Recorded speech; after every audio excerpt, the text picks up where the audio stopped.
Your pet is your bestie, your therapist, your perfect match. It's easy to love them.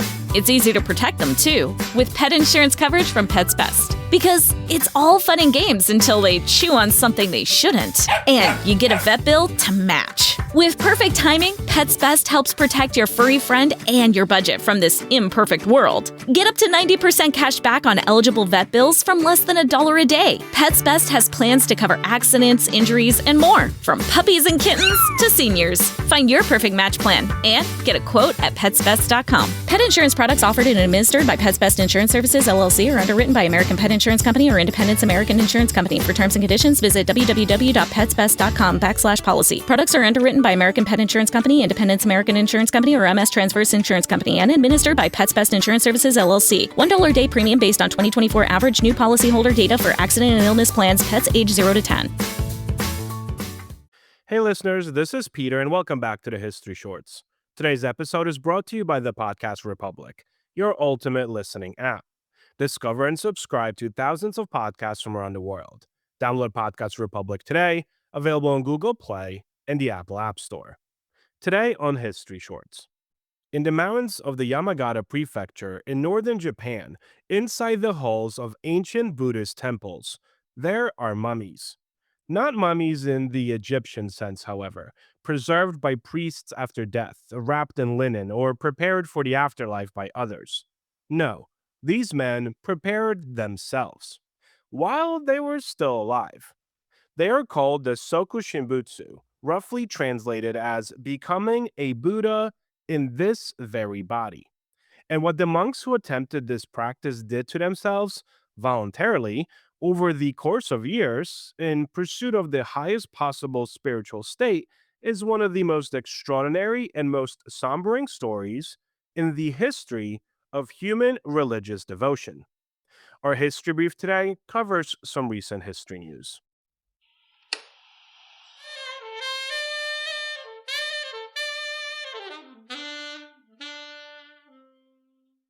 A quick word from our sponsors.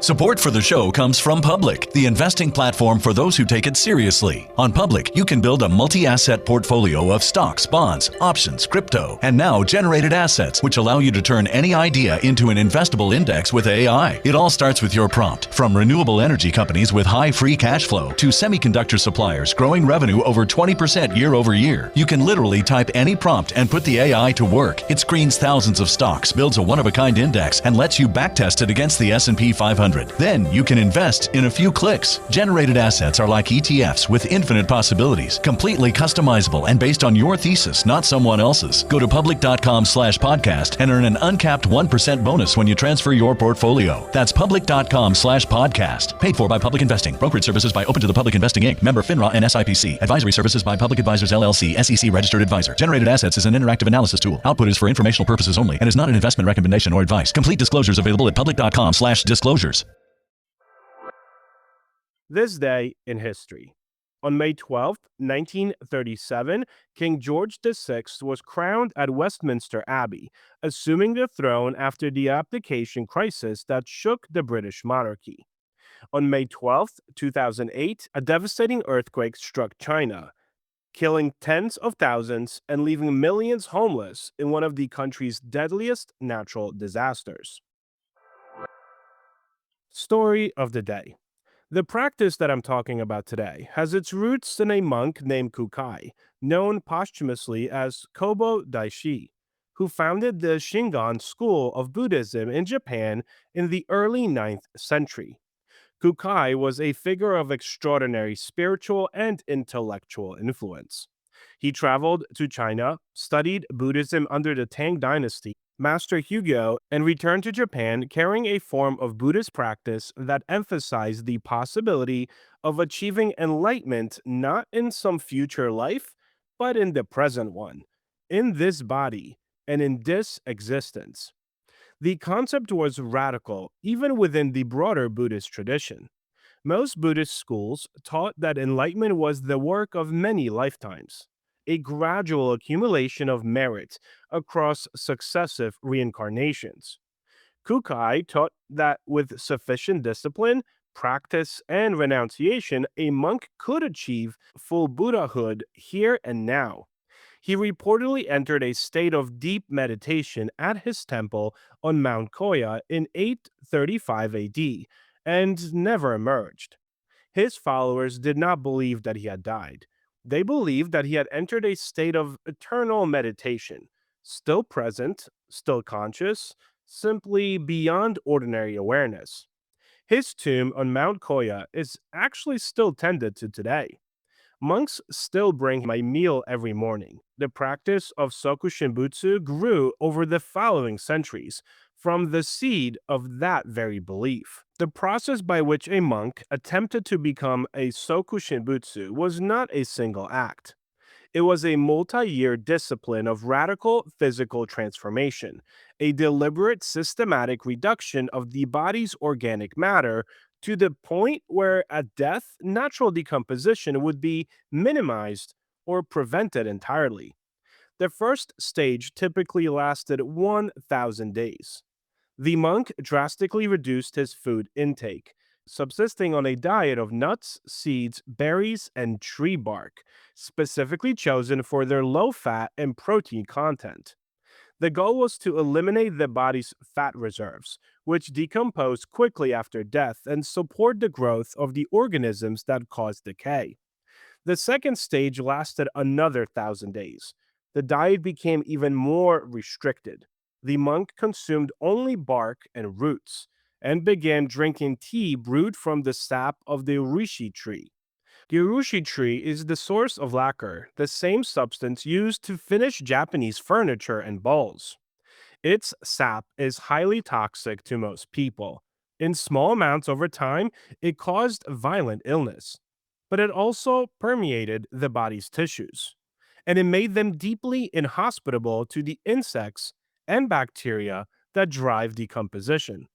The monk was quite deliberately poisoning and lacquering himself from the inside. The final stage began when the monk judged that his preparation was indeed complete. He entered a stone tomb, barely large enough to sit in the lotus position, that had been constructed usually inside or adjacent to the temple. A small air tube provided oxygen. A bell was placed within reach. And each day the monk rang the bell, signaling to those outside that he was still alive, still meditating. When the bell stopped ringing, those outside knew that the monk had died. The air tube was removed, and the tomb was sealed. After a period of 1,000 days, the same interval that had structured the preceding stages of preparation, the tomb was opened.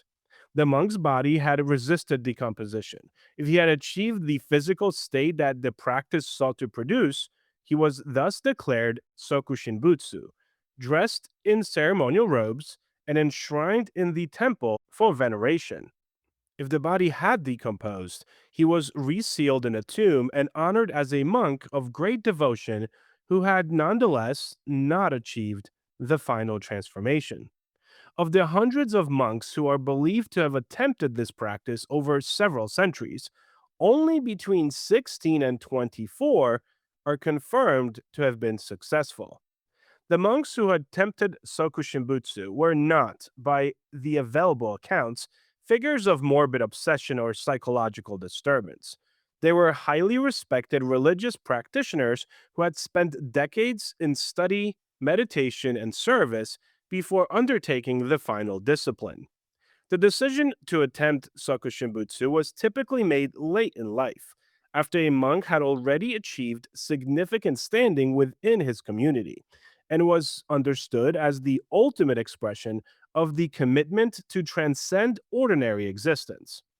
Within the Shingon and Tendai Buddhist traditions that produced most of the known cases, the preserved monks were not regarded as dead. They were regarded as still meditating, still present, still accessible, still capable of hearing the prayers of those who came to venerate them. Pilgrims traveled to the mountain temples of Yamagata to sit before the preserved monks and even asked for intercession. Many still do to this day. The practice was officially banned, however, by the Japanese government in 1879 during the Meiji era's systematic campaign to suppress practices considered incompatible with modernization. The last known attempt at Sokushinbutsu by a monk named Bukai was completed around 1903, making it the most recent confirmed case. His body was discovered and removed by authorities and later returned to the temple, where it remains. The modern world's encounter with the Sokushinbutsu began in earnest in the 20th century, as Japanese scholars began systematically documenting the preserved monks and examining their remains with scientific methods. What they found confirmed the extraordinary effectiveness of the preparation process itself. The monks' tissues showed high concentrations of reishi compounds. The fat content of their bodies had been so thoroughly depleted over the years of preparation that the normal biological process of decomposition had been significantly inhibited. The monks had, in the most literal possible sense, done what they set out to do. There are approximately 2 dozen confirmed Sokushinbutsu in Japan today. Most of them are in Yamagata, in temples that have cared for them continuously for centuries. They sit in the lotus position, in cases of glass and lacquered wood, dressed in the robes of their calling. Their faces are intact. Their hands are recognizable. They have been sitting in those temples, in some cases, for 500 years. Whether they achieved what they sought, enlightenment, transcendence, a state of eternal meditation presence, well, that is a question that belongs to faith rather than history. The History Brief. Today on Some History News, we're diving into one of the biggest questions in human history. How did people first settle South America? And according to new research highlighted by the Smithsonian Magazine, where I get most of these ideas, the answer just got a lot more complicated. For decades, the standard theory was relatively simple. Humans crossed into North America from Asia via the Bering Land Bridge, then gradually moved south, eventually spreading across South America in a single major wave. But now scientists have assembled the largest genetic database ever created from indigenous Americans, and it's revealing a far more complex story. By analyzing data from indigenous populations across the Americas, researchers identified more than 1 million previously unknown genetic variants, a massive expansion of what we know about human diversity in the region. And those genetic clues point to something unexpected. Instead of a single migration, the data now suggests that South America was populated through multiple waves of migration, arriving at different times and interacting in different ways. Some groups appear to have moved rapidly across the continent thousands of years ago, while others arrived later, possibly as recently as about 1300 years ago, bringing new genetic lineage into already established populations. Even more surprising, researchers found evidence of what they call a ghost population. This refers to an ancient group of people from Asia whose DNA shows up in indigenous South American populations, but who have never been directly identified in any archaeological record. In other words, there are entire chapters of human migration that we didn't even know existed. The study also reveals how these populations adapted to vastly different environments, from the Amazon rainforest to the high Andes. Genetic changes linked to immunity, metabolism, and even fertility helped people survive in some of the most challenging landscapes on Earth. And perhaps, most importantly, the research also highlights the deep and enduring history of indigenous communities. Some populations show genetic continuity stretching back more than 9,000 years, demonstrating that despite colonization and massive disruptions, their roots in these regions remain incredibly deep. So, what does all this mean? Well, I guess it means that the story of how humans spread across the Americas is definitely not a straight line. Thank you so much for spending some time with me today and helping make this little show such a mighty success. If you are enjoying this show and would like to help with its production, you can always donate a few dollars at buymeacoffee.com or become a Patreon member to enjoy these episodes ad-free. Both of those links can be found on our website at www.historyshortspodcast.com. And I hope you guys check out our YouTube channel where we have different series that are not part of this feed. Have a great rest of your day, and I will talk to you all again tomorrow.